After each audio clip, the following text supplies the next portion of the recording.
கடந்த 4 வருஷமா இங்க எந்த பொண்ணுக்குமே பாதுகாப்பு இல்லைங்கிறது தான் இந்த அரசோட அவலம். பள்ளி மாணவி, கல்லூரி மாணவி, வேலைக்கு போற பெண்கள்னு வீட்டுல தனியா இருக்கிற வயசான பாட்டிங்க வரைக்கும் இப்படி எல்லா வயசு பொண்ணுங்களுக்குமே இங்க பாதுகாப்பு இல்ல. இந்த பெண் குழந்தைகளுக்கு பாலியல் ரீதியான தொல்லை, வேலை பார்க்கறத தொல்லை, எங்க பார்த்தாலும் பெண்களுக்கு குழந்தைகளுக்கு பூரா பாலியல் தொல்லைகள் நிறைய நடக்குது. இதுல ஹைலைட் என்னன்னா, ஆளும் திமுக காரங்களே இந்த பாலியல் வன்கொடுமைகள்ல ஈடுபட்டதுதான். யார் அந்த சார்? நாட்டுக்கே பெருமை சேர்த்த கிண்டியில இருக்கிற அண்ணா பல்கலைக்கழகத்துக்கு கரும்புள்ளி குத்தி இருக்கு இந்த திமுக அரசு. அண்ணா பல்கலைக்கழகத்துல படிச்சவங்க எல்லாம் பெரிய பெரிய பதவிகள்ல இருக்காங்க, விஞ்ஞானிகளா இருக்காங்க. ஆனா இன்னைக்கு அண்ணா பல்கலைக்கழகத்தை பத்தி நினைச்சாலே இந்த பாலியல் வன்கொடுமை வழக்கு தான் நினைவுக்கு வருது.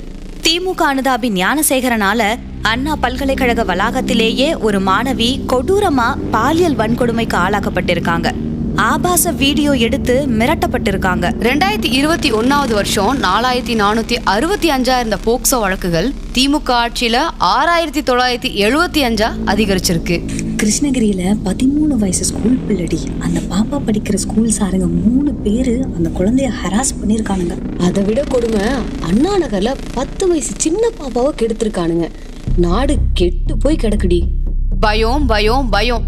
தங்களோட மானத்தை காப்பாத்தணுங்கிற பயத்துல தமிழ்நாட்டு பெண்கள் சிக்கி தவிக்கிறாங்க. அவன் டிஎம்கேல இருக்கிறதாலதான் எங்களால எங்கேயுமே போய் மனு கொடுக்கவே முடியல. அப்ப நாங்க சூசைட் பண்ணி சாவணுமா?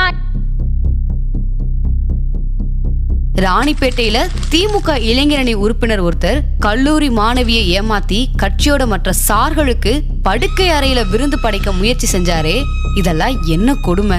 இதுதான் இப்படின்னா தமிழ்நாட்டுல 21.2% குடும்ப வன்முறைகள் அதிகரிச்சிருக்கு. சொல்லுங்கப்பா, இதுதான் பெண்களுக்கு ஆதரவான உங்க அரசா? தேர்தல் வாக்குறுதியில பெண்கள் மீதான குற்றங்களற்ற மாநிலத்தை உருவாக்குவோன்னு நீங்க சொன்னீங்களே, எல்லாமே அதுக்கு தலைகீழா நடக்குது.